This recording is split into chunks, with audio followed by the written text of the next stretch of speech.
Demikian juga teman-teman, perkara yang sedang kami lakukan proses penyidikan saat ini di Kementerian Tenaga Kerja.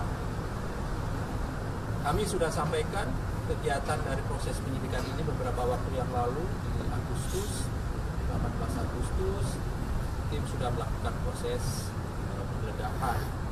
Artinya sudah ada proses penyidikan, gitu ya. Yang itu dilakukan jauh-jauh hari sebelum kemudian ada isu-isu yang berkembang saat ini terkait dengan proses politik. Sekali lagi kami tegaskan, ini tidak ada kaitannya sama sekali dengan proses politik maksud, gitu ya. Kami ini KPK, lembaga penegak hukum. Dalam bidang penindakan, tentu politik bukan wilayah kami. Kami tegak lurus pada proses penegakan hukum tindak pidana korupsi.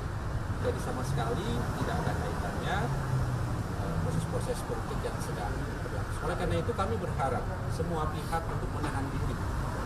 Jangan sampai kemudian membangun opini, membangun narasi seolah-olah kemudian kerja-kerja KPK bisa dipautkan dengan proses-proses politik yang sedang berlangsung. Kami paham betul bahwa ini adalah tahun politik, tetapi kami berharap jangan bawa KPK pada ke persoalan-persoalan politik yang sedang berlangsung. Tentu ketika naik proses penyidikan, pasti diawali kegiatan yang kita sebut dengan penyelidikan. Penyelidikan itu biasa sehari 2 hari, gitu ya.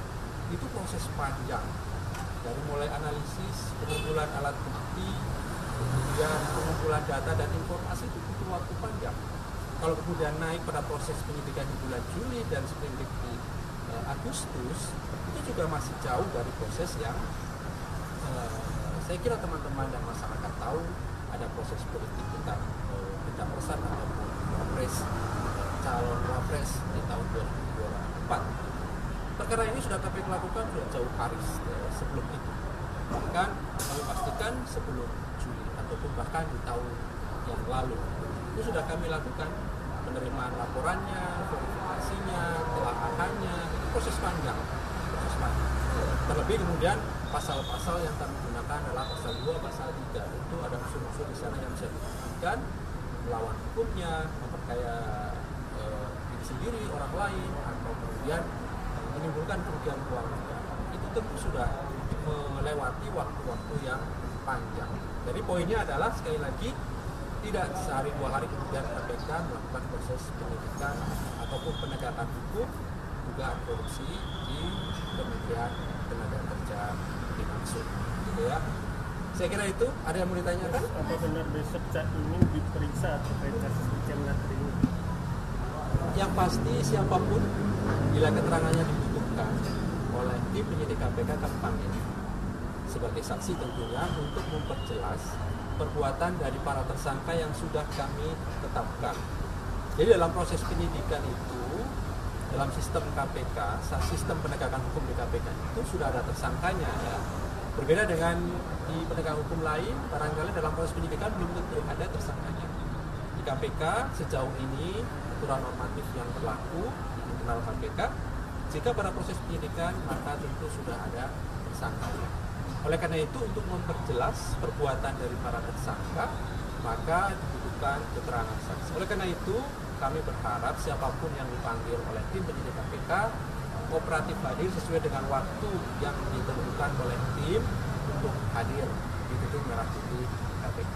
Berarti benar yang akan dijadwalkan besok ya? Karena PKB udah besok ditunggu saja. Sekali lagi harapan kami tentu hadir sesuai dengan surat panggilan yang sudah diberikan atau dikirimkan, begitu ya. Jadwal pemeriksaan saksi di KPK itu selalu dimulai jam 10 untuk semua saksi yang di KPK, begitu ya. Artinya KPK sudah mengirimkan surat panggilan kepada Caimin ya, misalnya. Ya, jadi teman-teman besok ditunggu saja, gitu ya. Yang pasti kami berharap siapapun yang dipanggil oleh KPK itu hadir sesuai dengan surat panggilan. Lebih kami sudah mengirimkannya beberapa waktu yang lalu kepada para saksi-saksi, gitu ya. Konfirmasi kehadiran. Kehadiran siapa, Mas?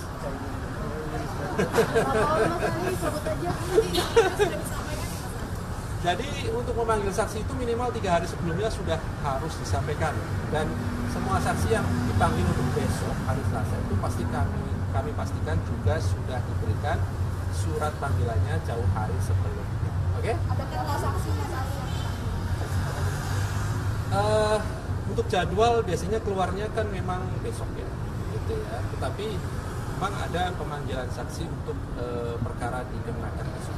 Gitu ya. Untuk jumlahnya besok kami pasti informasikan. Mas, ada kerugian negara dalam kasus ini berapa sih Mas kan dari kemarin? Untuk kerugian keuangan negara, kemudian perbuatan melawan hukum, termasuk merugikan atau menguntungkan siapa gitu ya, itu kan materi Mas ya. Sehingga nanti tentu kami akan umumkan secara resmi bersamaan dengan konstruksi perkara, termasuk mengumumkan para tersangkanya, dan kami pastikan bila memenuhi syarat pasti dilakukan penahanan. Di sanalah kami akan sampaikan kepada masyarakat secara utuh dan lengkap konstruksi dari perkara tersebut. Yang pasti kewenangan KPK berdasarkan pasal 11 itu kan minimal 1 miliar rupiah bila berhubungan dengan kerugian keuangan negara. Itu sudah memenuhi syarat dan melibatkan penyelenggara negara ataupun aparat penegak hukum. Itu syarat yang harus dipenuhi oleh KPK, minimal 1 miliar rupiah. Gitu ya. Ya, sudah ada tersangka ya untuk perkara ini, tapi kami belum umumkan. Kasus Ya. dari Mami kan itu kan udah eksekusi Mas. Nah,